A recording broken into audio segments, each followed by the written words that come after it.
حضرت آدم علیہ السلام فرماتے ہیں اپنے گناہوں پر شرمندہ ہو کر معافی مانگنے پر اللہ تعالیٰ معاف فرماتے ہیں۔ انسان تدبیر کرتا ہے جبکہ کامیابی اللہ تعالیٰ کے ہاتھ میں ہے۔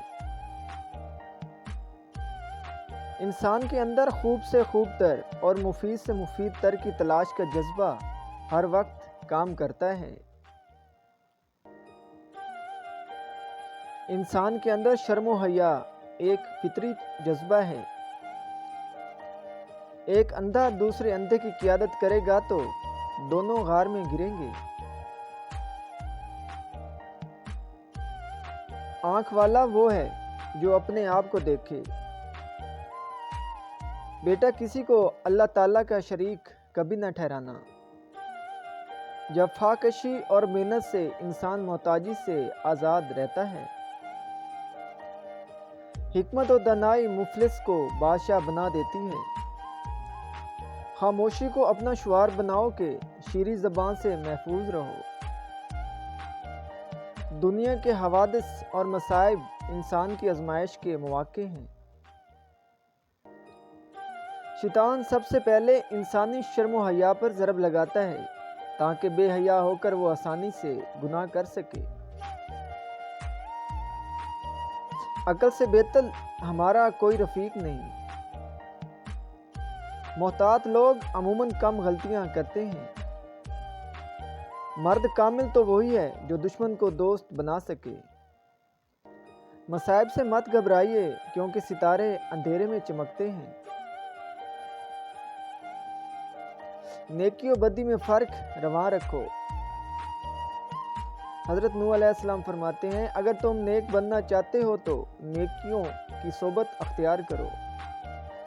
اللہ تعالیٰ ایک ہے، اس کے ساتھ کبھی کسی کو شریک نہ ٹھہراؤ۔ اللہ تعالیٰ سے ڈرو اور اسی کی اطاعت کرو۔ اللہ تعالیٰ کی عبادت کرو اور خدا ترسی کے قانون پر عمل کرو۔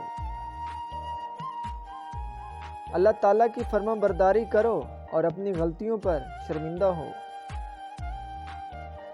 بدی سے ہمیشہ دور رہو۔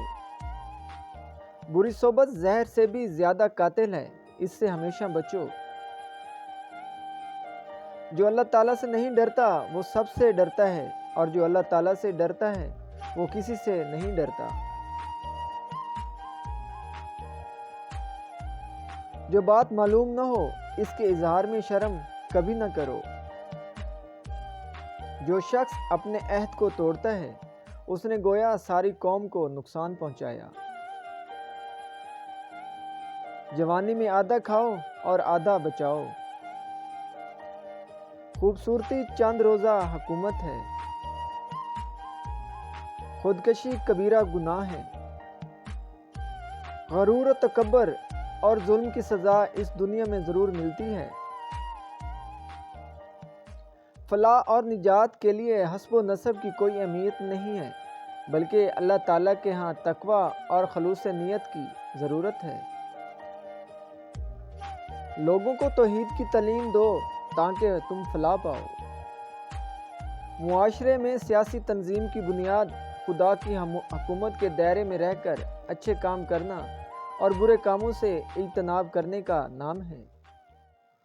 موت کا فرشتہ صرف بدن ختم کرتا ہے، روح ہمیشہ قائم رہتی ہے۔ موسم بہار ہر زمانے میں موجود رہتا ہے۔ نا امید نہ ہو کیونکہ اس کا نتیجہ کم عمری ہے۔ نیکی کر اور مخلوق کو طریقہ نیکی سکھا۔